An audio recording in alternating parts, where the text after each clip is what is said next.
Seringkali cicak juga merayap dan memakan makanan yang ada di meja makan. Anjuran membunuh cicak ini bukan hanya dari sisi syariat saja, tetapi secara medis juga ternyata sangat dianjurkan.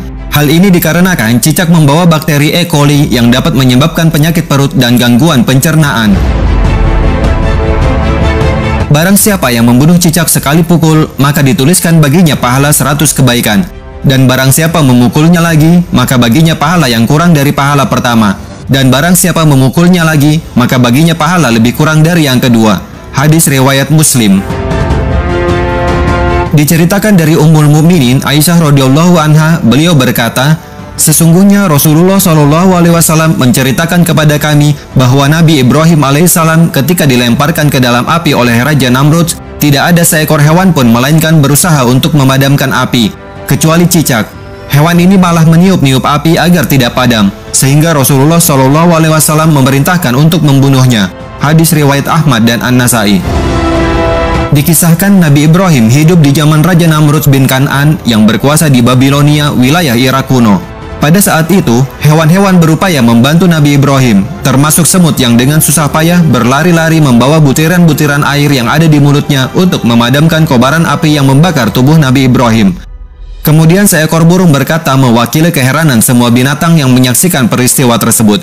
Tidak mungkin setetes air yang ada di mulutmu mampu memadamkan kobaran api yang sangat besar itu, wahai semut, kata si burung. Namun kemudian semut menjawab, memang air ini tidak akan bisa memadamkan api itu, tapi ini kulakukan, paling tidak semua akan melihat bahwa aku di pihak yang mana. Syekh Utsaimin menyebutkan bahwa tindakan cicak yang meniup untuk membesarkan kobaran api yang membakar Nabi Ibrahim pertanda bahwa cicak adalah hewan yang memusuhi dakwah, ahli tauhid, dan keikhlasan para pejuang muslim. Dikarenakan besarnya pahala membunuh cicak, dalam riwayat Ibnu Majah disebutkan bahwa Aisyah radhiyallahu anha sampai memiliki cambuk khusus untuk membunuh cicak. Rasulullah SAW memerintahkan untuk membunuh cicak. Beliau bersabda, dahulu cicak ikut membantu meniup api Ibrahim alaihissalam. Hadis riwayat Bukhari. Kedua, ular. Ular memiliki bentuk tubuh panjang yang bisa berjalan dengan sangat cepat dengan cara menjalar. Ular terkenal akan karakternya yang membahayakan orang karena ada beberapa yang berbisa dan memiliki racun yang mematikan. Ia juga bisa membunuh dengan cara melilit mangsanya. Selain itu, ular juga kerap dipakai sebagai mediasi dalam ilmu sihir, santet, serta ilmu hitam lainnya. Sejak zaman Rasulullah hingga sekarang, ular adalah hewan yang ditakuti banyak orang. Dikarenakan bahayanya, Islam membolehkan manusia untuk membunuh ular. Bunuhlah ular-ular berbisa, ular-ular berbelang dua, dan ular yang ekornya terputus, karena keduanya dapat menggugurkan kandungan dan membutakan mata. Hadis riwayat Muslim. Diriwayatkan dari Abdullah bin Mas'ud radhiyallahu anhu, dia berkata, kami tengah bersama Nabi SAW di sebuah gua. Dan saat itu turun pada beliau ayat, demi malaikat-malaikat yang diutus untuk membawa kebaikan. Quran Surat Al-Mursalat ayat 1. Ketika kami mengambil air dari mulut goa, tiba-tiba muncul seekor ular di hadapan kami. Beliau pun bersabda, bunuhlah ular itu. Kami pun berebut membunuhnya dan aku berhasil mendahului.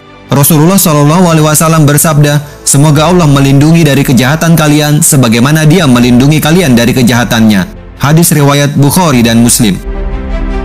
Namun ada pula ular yang dianjurkan Rasulullah untuk tidak langsung dibunuh, tetapi sebelumnya diusir terlebih dahulu dengan cara memukul tubuhnya. Hal ini berlaku apabila ular tersebut masuk ke dalam rumah, sebagaimana yang disabdakan oleh Rasulullah SAW. Sesungguhnya ada ular-ular yang berada di rumah-rumah. Apabila kalian melihat satu dari mereka, maka buatlah peringatan padanya 3 kali. Apabila pergi, maka biarkan, dan bila tidak mau pergi, maka bunuhlah, karena dia itu kafir. Hadis riwayat Muslim. Ketiga, burung gagak. Burung gagak merupakan salah satu jenis burung yang kerap diidentikan dengan kematian. Dari mata, bulu, paruh, hingga kakinya biasanya berwarna hitam. Akan tetapi, tidak semua gagak boleh dan dianjurkan untuk dibunuh. Jadi bukanlah burung gagak yang umum dan biasa kita lihat. Burung gagak yang dianjurkan untuk dibunuh sesuai dengan ajaran Nabi adalah burung gagak dengan warna putih pada bulu dada dan punggungnya. Entah karena alasan apa, hanya Allah dan Rasulnya lah yang tahu makna di balik itu semua. Burung gagak dikenal sebagai hewan fasik. Bukan itu saja, burung gagak juga dianggap sebagian orang sebagai hewan jelmaan jin atau setan dan sering ditunggangi oleh para penyihir.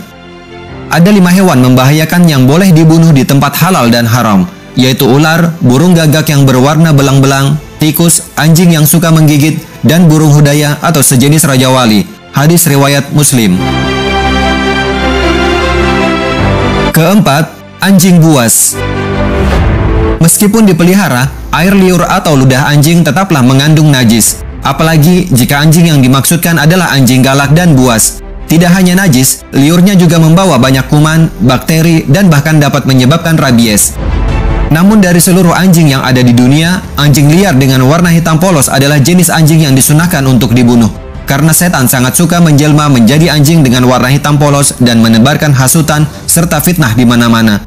Demikian pula anjing yang sering menggigit manusia, maka disunahkan untuk dibunuh karena membahayakan dan agar tidak ada korban berikutnya. Ada 5 binatang yang semuanya adalah membahayakan, boleh dibunuh di tanah haram, seperti tikus, kalajengking, burung raja wali, burung gagak, anjing buas. Hadis riwayat Bukhari dan Muslim. Kelima, burung raja wali.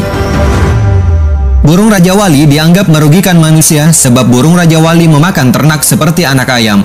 Padahal ayam merupakan hewan yang selain bermanfaat bagi manusia, juga diberikan keistimewaan dapat melihat malaikat.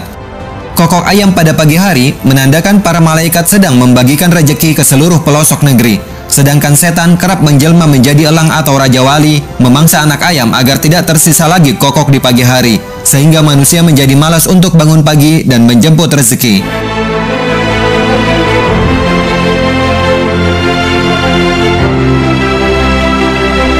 Keenam, tikus. Tikus termasuk salah satu hewan yang menjijikkan dan membawa banyak kuman penyakit. Karena secara alamiah, ia hidup dan lebih banyak beraktivitas di lingkungan yang kotor dan najis. Tikus juga merupakan hewan hama dan musuh para petani karena bisa merusak ladang pertanian mereka. Tikus termasuk salah satu hewan yang haram untuk dimakan, karena itu ia diperintahkan untuk dibunuh dan disebut sebagai hewan fawasik. Diceritakan dari Sulaiman bin Abdurrahman At-Tamar, dari Amr bin Tolha, dari Asbat, dari Ikrimah, dari Abdullah bin Abbas bin Abdul Muthalib radhiyallahu anhu, beliau mengisahkan, seekor tikus keluar, menarik sumbu lentera, lalu ia lemparkan sumbu api di depan Rasulullah SAW, persis pada tikar yang beliau duduki. Api pun sempat membakar tikar seukuran uang dirham. Ketika itu Rasulullah bersabda, jika kalian hendak tidur, matikanlah lentera-lentera api kalian. Sesungguhnya setan menunjuki tikus untuk melakukan yang seperti ini, hingga api membakar kalian. Hadis riwayat Abu Daud. Diriwayatkan oleh Aisyah radhiyallahu anha, Rasulullah SAW bersabda, 5 hewan jahat yang boleh dibunuh di tanah haram: gagak, raja wali, anjing galak, kalajengking, dan tikus. Hadis riwayat Bukhari dan Muslim. Ketujuh, kalajengking. Jika sedang berkemah di alam liar, pastikan untuk menggebah pakaian dan barang-barang terlebih dahulu sebelum dibawa pulang. Karena kalajengking merupakan salah satu hewan yang sangat suka bersembunyi di sela-sela kehangatan dan aktivitas manusia. Pada dasarnya binatang ini memang bersifat fasik atau memiliki kecenderungan untuk mengganggu manusia. Tidak hanya dengan sengatan yang sangat menyakitkan, namun juga bisa mematikan. Oleh sebab itu, di mana saja kita menemui hewan ini, pastikan untuk segera membunuhnya sebelum ia sempat menyuntikkan bisa yang sangat beracun. Ada 5 binatang yang semuanya adalah membahayakan, boleh dibunuh di tanah haram, seperti tikus, kalajengking, burung raja wali, burung gagak, anjing buas. Hadis riwayat Bukhari dan Muslim.